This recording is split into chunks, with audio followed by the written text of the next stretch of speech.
ವಿನಂತಿಸಿದರು. ಕೆಲ ಬ್ಯಾಂಕಿನ ಸದಸ್ಯರು ಆಡಳಿತ ಮಂಡಳಿಯವರೊಂದಿಗೆ ಸಂವಾದ ನಡೆಸಿ ಸಮಸ್ಯೆಗಳಿಗೆ ಪರಿಹಾರ ಕಂಡುಕೊಂಡರು.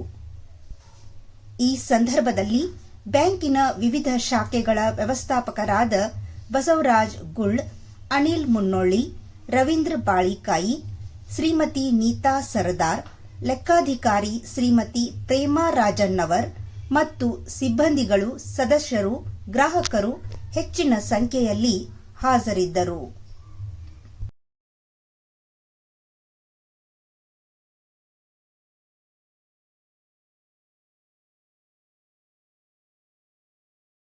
ಸ್ವಾಗತ. ಹಿರಿಯರು ಹಾಕಿಕೊಟ್ಟ ಆಚಾರ ವಿಚಾರ ಸನ್ಮಾರ್ಗದಲ್ಲಿ ಆಡಳಿತವನ್ನು ಮುಂದುವರಿಸಿ ಬ್ಯಾಂಕಿನ ಪ್ರಗತಿ, ಸದಸ್ಯರ ವಿಶ್ವಾಸ ಅಬಾಧಿತವಾಗುವಂತೆ ಬ್ಯಾಂಕಿನ ಎಲ್ಲ ನಿರ್ದೇಶಕ, ಸಿಬ್ಬಂದಿಯವರ, ಸದಸ್ಯರ, ಗ್ರಾಹಕರ ಸಹಕಾರದೊಂದಿಗೆ ಬ್ಯಾಂಕು ಪ್ರಗತಿ ಪಥದಲ್ಲಿದೆ ಎಂದು ಹೇಳಲು ಅತೀವ ಆನಂದ ಹಾಗೂ ಹೆಮ್ಮೆಯಾಗುತ್ತಿದೆ. ಇದಕ್ಕೆ ತಮ್ಮೆಲ್ಲರ ಅತ್ಯಮೂಲ್ಯ ಅಮೋಘ ಸಹಕಾರಕ್ಕೆ ಅನಂತ ಕೃತಜ್ಞತೆಗಳು. ಬ್ಯಾಂಕು ವರದಿ ಸಾಲಿನಲ್ಲಿ ನಿಗದಿಪಡಿಸಿದ ಗುರಿ ಮತ್ತು ಯೋಜನೆಗಳಂತೆ ಕಾರ್ಯನಿರ್ವಹಿಸಿದ ಬಗ್ಗೆ, ಅಂಕಿಅಂಶಗಳ ಬಗ್ಗೆ ಕಳುಹಿಸಿದ ವಾರ್ಷಿಕ ವರದಿಯನ್ನು ಈಗಾಗಲೇ ಅವಲೋಕಿಸಿದ್ದರೆಂದು ಭಾವಿಸುತ್ತೇನೆ. ದಿನಾಂಕ 31/3/2024ಕ್ಕೆ ಅಂತ್ಯಗೊಂಡ ಲೆಕ್ಕಪತ್ರ, ವಾರ್ಷಿಕ ವರದಿ, ಕಾರ್ಯನಿರ್ವಹಣಾ ವಿವರಗಳನ್ನು ಪರಿಶೀಲಿಸಿ ಸಭೆಯ ವಿಷಯಗಳಿಗೆ ತಮ್ಮ ಅನುಮೋದನೆ ನೀಡಬೇಕೆಂದು ಕೋರುತ್ತೇವೆ.